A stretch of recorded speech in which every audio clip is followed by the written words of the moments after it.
Hi mga kalangga! Tara mga kalangga, magluto ta og carbonara. So, ato ang ingredients mga kalangga, simple lang. Century tuna, duha ka buok century tuna mga kalangga na flex and oil. Tapos, evaporada, all-purpose creamer, whole corn kernel, and ato ang fresh milk mga kalangga. So natay ham,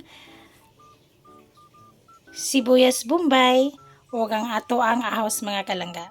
Syempre, naglata na ta sa ato ang pasta, Del Monte pasta mga kalangga. So, ato ang lutuon mga kalangga.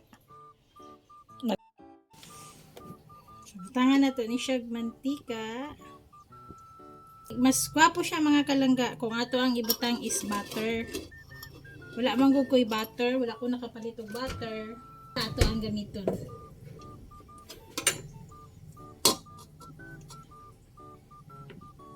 Ato alang imekos-mekos ang ato ang lamas mga kalangga.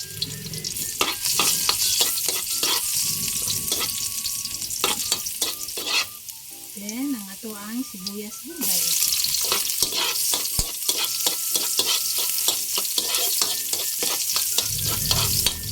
Ang ato ang ham.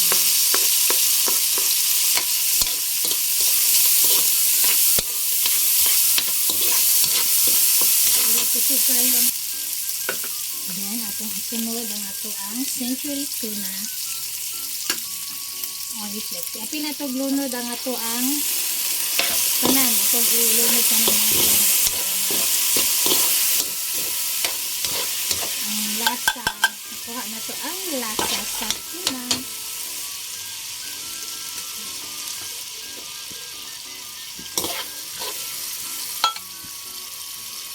So, kanida atong gamit mga kalangga. Lupa na ito mga kalangga.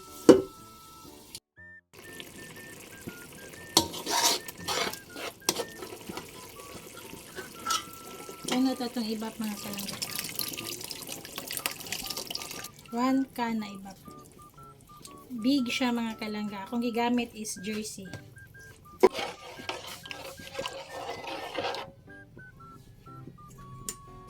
Sabay na nato glunod ang ato ang cream dinsada.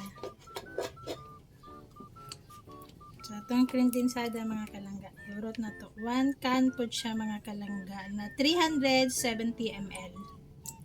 Wala na ko nagamit og katong carbonara sauce. Lato lang nato ni siya na magbukal siya mga kalangga. Then atong ibutang anato ang UFC whole kernel corn.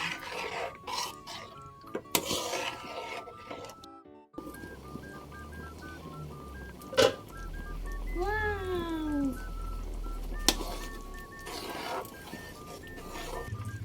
Sabi na to gamay ang sabaw mga kalangga.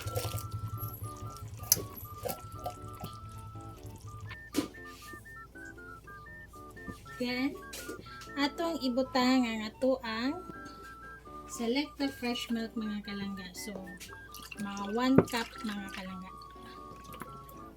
1, mga 2 cups.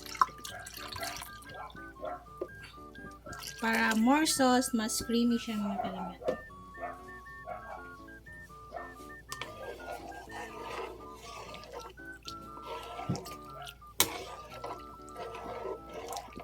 So, ito na lang na siyang pabukalon. Then after,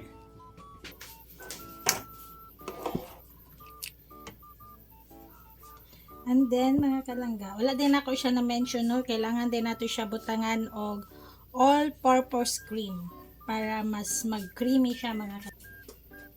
Butang na to atong all-purpose cream.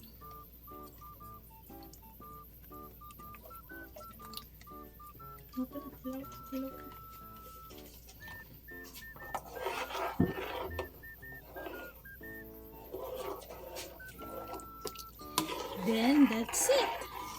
Lato lang nato siya na magbukal siya para ato ang i-mix ang ato ang pasta.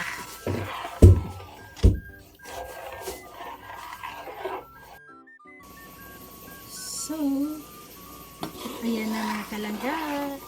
Ning bukal na ang ato ang sauce.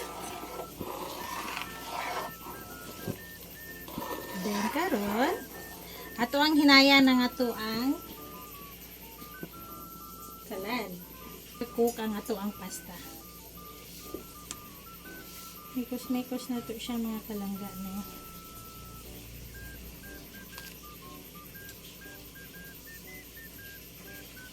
Ay, hirap man mga kalangga i-mix-mix, uy.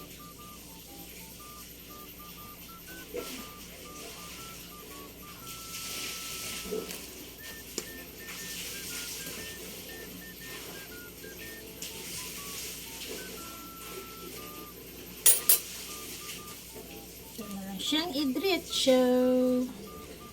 Yan. Oops. Oops. Yan.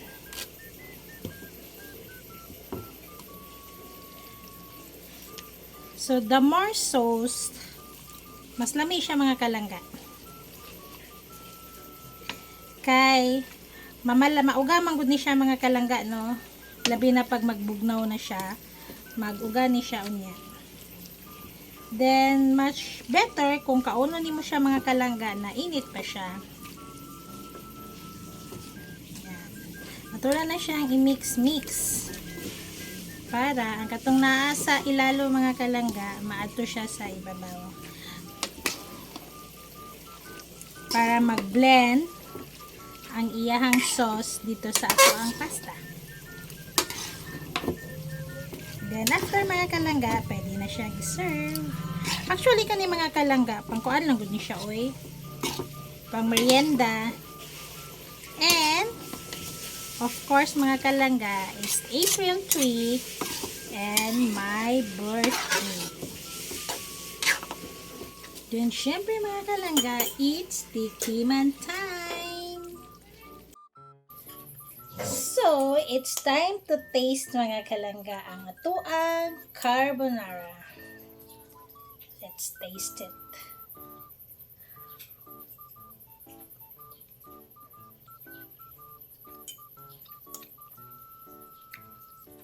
Okay siya. Lamig siya mga kalangga. Siyempre, lamig kaya ako nagluto.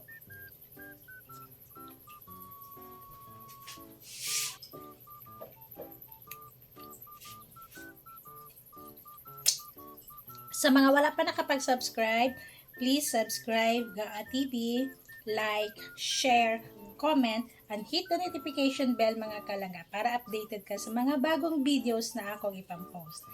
Thank you mga kalangga! And happy birthday to me!